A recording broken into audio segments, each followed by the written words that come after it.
নমস্কার বন্ধুরা, আজ চলে এসেছি নতুন কিছু বলার জন্য। তাহলে চলো শুরু করা যাক। একজন রাজা ছিলেন। রাজার মনে 3টি প্রশ্ন ছিল। প্রশ্নগুলোর প্রথম প্রশ্ন হলো, ভগবান একজন নাকি অনেক? দ্বিতীয় প্রশ্ন ছিল, ভগবান যদি থাকেন তাহলে কোথায় থাকেন আর তাকে কীভাবেই বা পাওয়া যাবে? আর তৃতীয় প্রশ্ন ছিল, ভগবান কী কাজ করেন? ওই রাজা তার রাজ্যে যত জ্ঞানী লোক ছিল তাদের সবাইকে জিজ্ঞেস করেছেন, ভগবান কি একজন নাকি অনেক, আর যদি থাকেন কোথায় থাকেন, আর তিনি কী বা কাজ করেন? প্রত্যেকটা লোক তাদের বুদ্ধি অনুযায়ী উত্তর দিতেন, কিন্তু রাজা সেই প্রশ্নের উত্তরে একদম খুশি হতেন না। একদিন রাজা কী করলেন, ঘোড়ায় করে তার রাজ্যে ঘুরে বেড়াচ্ছিলেন। তখন দেখতে পেলেন রাজা সামনের দিক থেকে একজন সাধু চলছেন। তিনি নিজের মনে আপন মনে চলছেন। সেই সাধুকে দেখে রাজার মনে হলো সাধুটি অন্য 5জন সাধুর থেকে একটু আলাদা। আর ওই সাধুটাকে রাজার কিন্তু খুব জ্ঞানী বলেও মনে হচ্ছিল। তখন রাজা সেই সাধুর সামনে চলে এলেন। ওই সাধুর সামনে এসে রাজা সেই সাধুকে জিজ্ঞেস করলেন, আচ্ছা, ভগবান কি একজন নাকি অনেক? আর যদি ভগবান থেকেও থাকেন তাহলে কোথায় আছেন, আর তিনি কী বা কাজ করেন? তখন সাধু কোনো রকম ভয় না পেয়ে রাজাকে বললেন, এটা কি কোনো জিজ্ঞেস করার মতো প্রশ্ন হলো? তাছাড়া আপনি ঘোড়ার উপরে বসে বসে আমাকে প্রশ্ন করছেন, আর আমি মাটিতে দাঁড়িয়ে। সাধু বললেন, তুমি আমাকে যে প্রশ্ন করেছো সেই প্রশ্নের উত্তর আমি অবশ্যই তোমাকে দেব, কিন্তু এখন নয়। তার আগে তুমি আমার একটা থাকার ব্যবস্থা করো, বসার ব্যবস্থা করো, খাবারের ব্যবস্থা করো। তারপরে আমি তোমার প্রশ্নের সত্যি সত্যি উত্তর দেব। এই সমস্ত কথা শুনে রাজা ভাবলেন, এ সাধু সত্যি সাধারণ সাধু নয়। এরপর পাশেই একটা রাজার বাগান ছিল। সেই বাগানে সাধুকে রাজা নিয়ে যান। ওই বাগানে রাজার একটা ছোট্ট কুটির ছিল। সেই কুটিরেই সাধুকে থাকার ব্যবস্থা করে দিলেন রাজামশাই। এরপর থেকে সাধু ওখানে থাকতেই শুরু করে দেয়।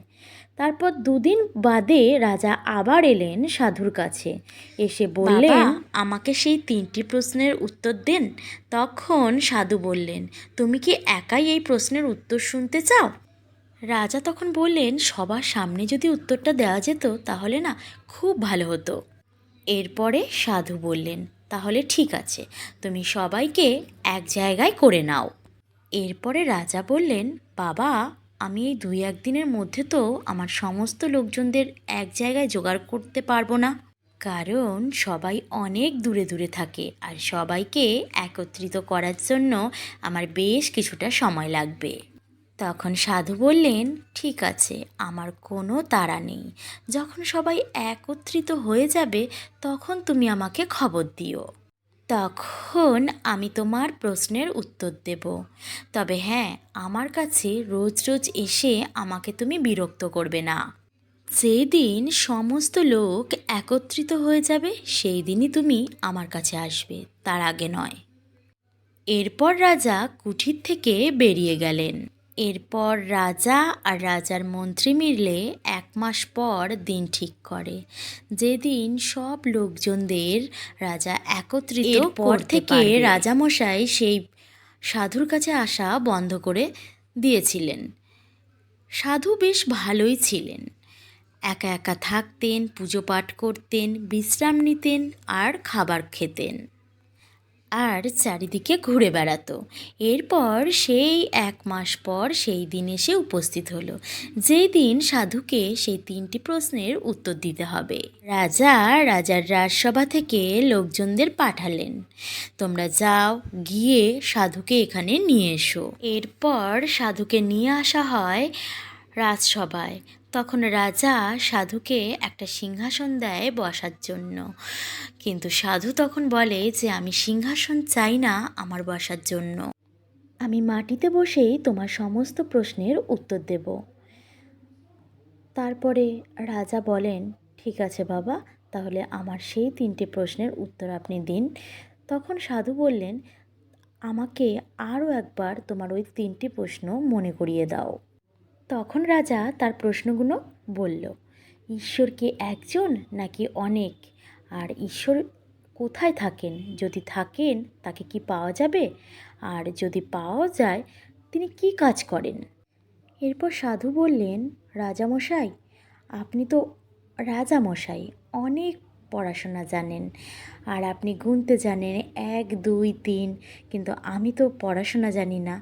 আপনি এক কাজ করুন, আপনি সোনা নিয়ে আসুন কিছু, আপনি গুনবেন আর আমি বলবো। এরপরে একটা থালাতে করে বেশ কিছু সোনার মোহর নিয়ে আসা হলো। প্রথমে একটা মোহর হাতে নেয় আর রাজা বলেন 1। তখন সাধু বলেন, হ্যাঁ ঠিক বলেছ, এবার পাশে রেখে দাও। তখন পাশে রেখে দিয়ে দ্বিতীয় মোহরটা হাতে নিয়ে রাজা বললেন 2। তখন সাধু বললেন, তুমি মিথ্যে বলছো, দেখো তো তোমার হাতে কটা মোহর আছে? রাজা বললেন, হাতে তো একটাই আছে। হাতে তো একটাই আছে। তখন সাধু বললেন, তাহলে কেন 2 বললে? তখন রাজা বললেন, আমরা তো এভাবেই গুনে থাকি। দ্বিতীয় মোহরটা গোনার পর প্রথম মোহরের পাশে রেখে দিয়ে 3 নম্বর মোহরটা যখন হাতে নিলেন তখন রাজা বললেন 3, কিন্তু সাধু সেই আগের মতোই আবার বললেন যে ভুল বলছো, তুমি মিথ্যে বলছো। আবারও কেন মিথ্যে বলছো, দেখো তো তোমার হাতে কটা মোহর আছে? সাধু তখন বুঝিয়ে বলল, এভাবে একটা মোহর একটাই। আমরা যখন গুনি তখন গোনার সময় এক একটাকে এক এক নাম দিয়ে থাকি। ঠিকই বলেছেন, হাতে তো সেই একটা মোহরই আছে। আমি 3 বলি, 4 বলি, 5 বলি কিংবা 10 বলি, হাতে তো সেই আমার একটাই মোহর থেকে যায়। এভাবে ভগবানও ঠিক একজনই হয়। যে প্রথমবার দেখে নিয়েছে সে ভেবেছে একটাই ভগবান, যে দ্বিতীয়বার সেই ভগবানেরই দর্শন পেয়েছে সে ভেবেছে 2 জন, যে তৃতীয়বার দর্শন পেয়েছে সে ভেবেছে 3 জন। তেমনি ভগবানও কিন্তু একজনই, নানান জাতি নানান নামে অভিহিত করেছে সেই ভগবানকে। তখন রাজা হাত জোর করে সাধুকে বললেন, এমন সমাধান আমাকে কেউ দিতে পারেনি বাবা। বাবা, এবারে আমার দ্বিতীয় প্রশ্নের উত্তরটা দিন। ঈশ্বর কোথায় থাকেন আর কীভাবেই বা ঈশ্বরকে পাওয়া যাবে? তোমার এই প্রশ্ন শুনে আমার তো খুব খিদে পেয়ে গেছে। তখন রাজামশাই বললেন, বাবা আপনি কি খেতে চান? তখন সাধু বললেন, আমার জন্য 1 গ্লাস দুধ নিয়ে এসো। এরপর সাধুর জন্য 1 গ্লাস দুধ আনা হয়। তখন সাধু সেই দুধের মধ্যে একটা আঙুল দিয়ে ঘোরাতে থাকে। সাধুকে এই রকম আশ্চর্যজনক জিনিস করতে দেখে রাজা প্রশ্ন করলেন, বাবা আপনি কি করছেন? তখন সাধু বললেন, আমি শুনেছি এই দুধের মধ্যে নাকি ঘি আছে, তাই আমি দুধটাকে গুলিয়ে গুলিয়ে ঘিটাকে বের করে খেতে চাইছি। তখন রাজা বললেন, আপনি বোকার মতো কাজ করছেন। দুধের মধ্যে সত্যিই ঘি আছে, কিন্তু ঘিকে এইভাবে পাওয়া যায় না। তখন সাধু বললেন, তাহলে কি করে পাওয়া যায়? প্রথমে দুধ থেকে দই বানাতে হবে, দই থেকে মাখন, মাখন থেকে সেই মাখনটাকে ভালো করে আগুনে পুড়িয়ে তখন ঘি পাওয়া যাবে। যদিও ঘি দুধের মধ্যেই আছে, কিন্তু সেটা সহজে পাওয়া যায় না, তার সঠিক নিয়ম আছে, আর সেই নিয়মটা পালন করলেই তবেই ঘি পাওয়া যাবে। এ কথা শুনে সাধু দুধের গ্লাসটা রেখে দিলেন। তখন রাজা বললেন, বাবা আপনি দুধ খাবেন না? তখন সাধু বললেন, আমি কেবল তোমার প্রশ্নের উত্তর দিচ্ছিলাম। তুমি বলছিলে না যে ভগবান কোথায় থাকে, তাকে দেখা যায় কি না, তেমনি দুধের মধ্যে তো ঘি পাওয়া যায়, কিন্তু ঘিটাকে কি দেখা যায়? তেমনই ঘিটাকে পাওয়ার জন্য যেমন কিছু নিয়ম আছে, তেমনি কিন্তু ভগবানকে পাওয়ার জন্য কিছু বিধিনিষেধ অবশ্যই আছে। তখন রাজা হাত জোর করে সাধুর সামনে বসে পড়লেন। সত্যি আপনার উত্তর ভীষণ ভালো ছিল, এমন উত্তর আমি এর আগে কখনো পাইনি। এরপরে রাজা বললেন, বাবা আমার 3 নাম্বার প্রশ্নটা কিন্তু এখনও রয়ে গেছে, ভগবান কি কাজ করেন? তখন সাধু বললেন, তুমি প্রশ্ন করছো। এরপরে রাজা বললেন, তাহলে তুমি এবার বলো, তুমি আমার গুরু নাকি আমি তোমার গুরু? তখন রাজা বললেন, রাজা এটাই বললেন যে আপনিই তো আমার গুরু। তখন সাধু বললেন, তাহলে এটা কী রকমের ব্যবহার তোমার? তুমি তাহলে সিংহাসনের ওপর বসে আছো আর আমি মাটিতে? এরপরে রাজা বললেন, তাহলে আমি কি করব এখন? তখন সাধু বললেন, তুমি সিংহাসন থেকে নেমে এসো। এরপর সাধু সিংহাসনে গিয়ে বসে পড়েন আর রাজা মাটিতে। রাজা তৃতীয় প্রশ্নের উত্তর শোনার জন্য বসেছিলেন। তখন সাধুকে রাজা বললেন, আপনি কোনো উত্তর দিলেন না তো?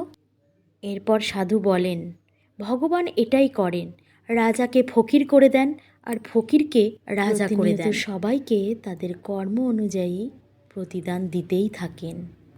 এরপর রাজা হাত জোর করে সাধুকে বলেন, আমি আমার 3টে প্রশ্নের উত্তরই পেয়ে গেছি। তখন সাধু রাজাকে আশীর্বাদ করেন এবং সেই রাজ্য ছেড়ে চলে যান। আচ্ছা বন্ধুরা, আজকের এই কাহিনীটা তোমাদের কার কেমন লেগেছে অবশ্যই আমাকে জানিও। আর আবার দেখা হবে অন্য একটা নতুন ভিডিওর সাথে। ততক্ষণ তোমরা সবাই ভালো থেকো, খুশিতে থেকো, আনন্দে থেকো, অবশ্যই একে অন্যের পাশে জুড়ে থেকো। আর নতুন কেউ যদি আজকে আমার এই পরিবারে চলে এসে থাকো আর যদি এখনও আমার চ্যানেলটা সাবস্ক্রাইব না করে থাকো, সাবস্ক্রাইব করে দিয়ে পাশে থাকা বেল আইকনটাকে ক্লিক করে দিয়ে আমার সাথে থেকে যেতে পারো।